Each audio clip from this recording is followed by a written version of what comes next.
I haven't balanced or used a checkbook in over 10 years at this point, but definitely in my early 20s and my 30s, that was a key instrument in me learning how to manage my wealth, or how to be a better manager of my wealth. One of the things that I feel like I wished I learned earlier was navigating credit.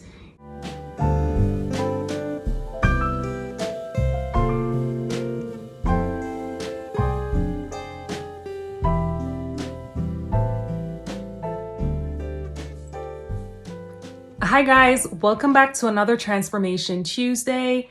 And I can't believe that we are at the end of May, because today we are doing our May review. And the time has just gone by so quickly, right? It's just, especially for all the girlies like myself who are getting up there in age, it just feels like you wake up and then you do two things and then the day is over. But here we are towards the end of May, and it's been like, what, 3 months now since I'm doing Transformation Tuesdays. So I came back in March. So March, April, May, right? So 3 months of Transformation Tuesdays. And feel free to share in the comments how you feel this is going for you. Are you seeing any transformations? Do you feel like maybe you're kind of stuck on maybe one or two of the core beliefs? And just really share how the process is going for you. For me, again, I think I mentioned this in maybe 2 videos back. I really feel like for me, what Transformation Tuesday is helping me with is consistency. And if you've seen yourself transforming, if you've seen expansion, if you've seen real change coming from this process, definitely give yourselves a pat on the back, right? Self-work is really important, because it's so easy for us to, I know me included, it's so easy to want to look at what somebody else is doing, and focus on other people and what they did, what they didn't do. And sometimes what happens with that is that we don't see ourselves. We don't see how what's being reflected about us in that situation. So doing the work on yourself, right? I think that, excuse me, I think that that's ministry, right? That's really a lot of what you're here for, is to ascend into the higher or the highest version of yourself. So you're doing ministry whenever you decide to look at the man in the mirror. And again, I know for me lately, I'm having to do that and take accountability for some things. Doesn't mean that you don't have your feelings. It doesn't mean that things don't affect you, but it's so important for us to do the transformation work, to do, some people want to call it shadow work. And again, I'm just really appreciative to myself of the consistency that I've been seeing here, and it's manifesting in other areas of my life. The consistency is manifesting in other areas of my life as well.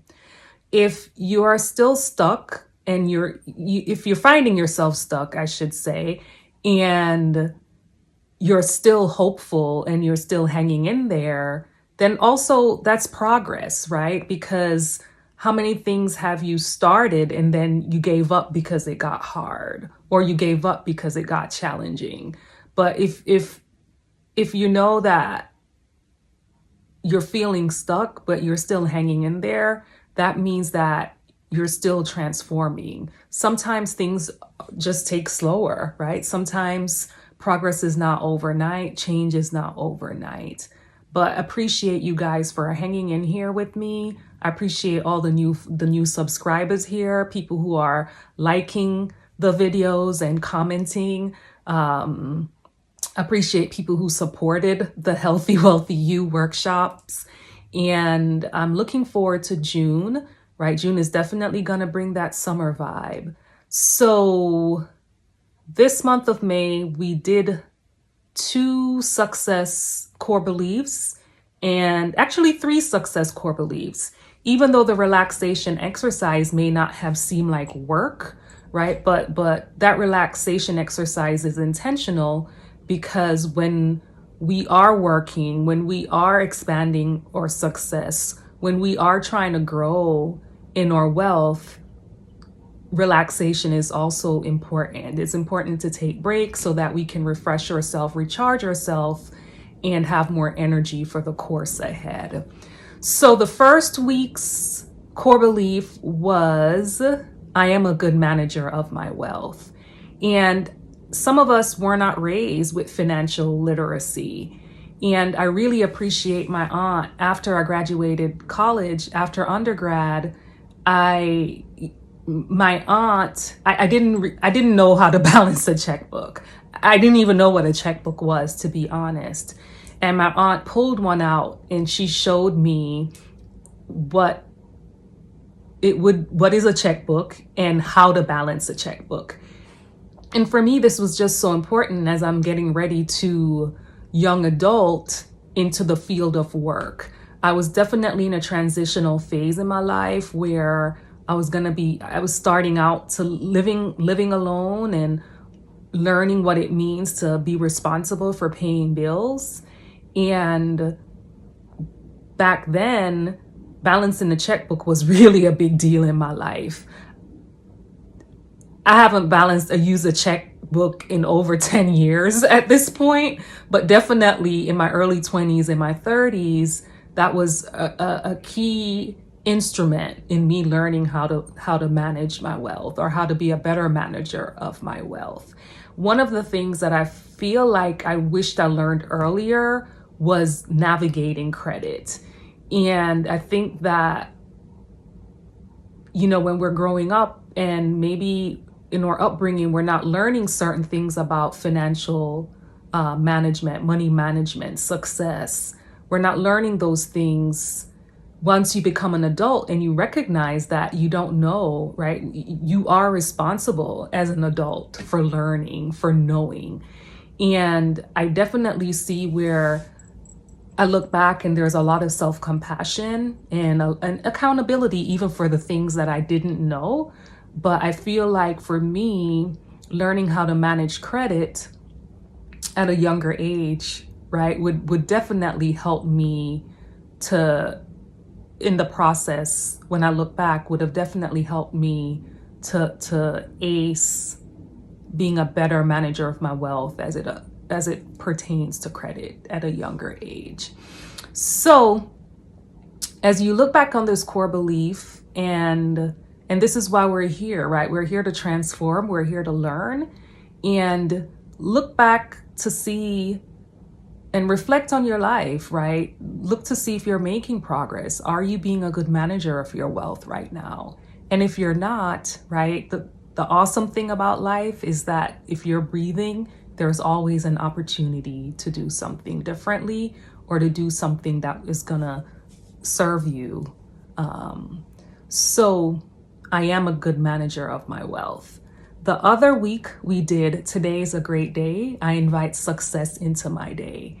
And this is really just to get you started. Sometimes I think when we start the day, we're already starting the day with anxiety. And if this is something that if you're starting your day with anxiety regularly, you're not even aware of it anymore, because this is habitual behavior. And what do I mean when I say you're starting the day with anxiety? Already thinking about the to-do list, already thinking about how busy work is, already thinking about all the chores you need to do in that day. And starting the day is such a blessing, right? You get to recognize and you get to connect with your life force, because you're here, you're alive, you have another day. And you and I, sometimes we don't know what makes one person, what makes you wake up, what makes, another person wake up versus another person who doesn't. And I'm not talking about people with like serious illnesses and they're on their last, I'm talking even sometimes healthy people, right? they don't make it through the night. And you have people who may have chronic illnesses who are outliving someone that you might perceive as healthy. So starting the day is definitely an awesome time to set intentions and to think about what do I want to experience in this day? What do I want to invite? Because there's things that we all want, things that we all desire, but we're not even setting intentions. We're not even inviting those things. We're not inviting what we desire into our life. So today's a great day. I invite success into my day is to help us to become more intentional about what are the successful things, what are the desirable things that we would like to see show up in physical form or that we would like to see materialize in our day.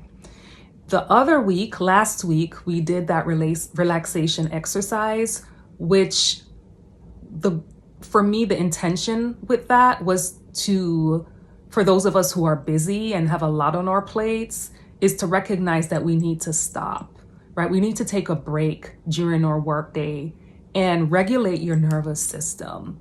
Your health is your greatest wealth, or it's one of your greatest wealths. So stop and take a break, take some deep breaths, take a walk, listen to the birds outside. I don't know, make a phone call to that special person in your life, or make a phone call to your parents, your children. But really be intentional about taking your breaks, because going is just revving up your nervous system and creating more anxiety. And then before you know it, you're finding out that you have this problem going on with your blood pressure, and you're having migraine headaches, whatever. And you just got to take care of yourself. Like, your success needs you healthy. Okay? So, word on the astronomy streets is that the days of the week are labeled off of the planets. So a big reason why I do Transformation Tuesday on a Tuesday is because Tuesday is ruled by the planet Mars. And when you think about Mars, right, a lot of times you might hear somebody say women are from Venus, men are from Mars. It's because Mars is a very masculine day. It's a very action-oriented day. If you think about Monday, right? Mondays are ruled by the moon, and Mondays can be very gentle, very soft, very feminine. You don't really have necessarily the physical energy that you need to just start going through your to-do list. And Mondays is really about purification and setting intentions and preparing yourself, but not in an active way. And sometimes for me on Mondays, I'm not feeling like doing a gym workout per se most Mondays, but by Tuesday, I'm ready. I'm ready to go to the gym and I just feel that jolt in energy, and it happens. And I think maybe that's because Tuesday is ruled by the planet Mars, maybe. But the whole point of me choosing to do this on a Tuesday is so that it can align with the energy that you need to really start transforming and expanding and aligning with some of these core beliefs. So thank you so much again for joining, and I look forward to all of what June has in store. Thank you, guys. Not gone yet. I just realized I said that Mars is a very masculine day. I meant to say Mars is a very masculine planet, but bye.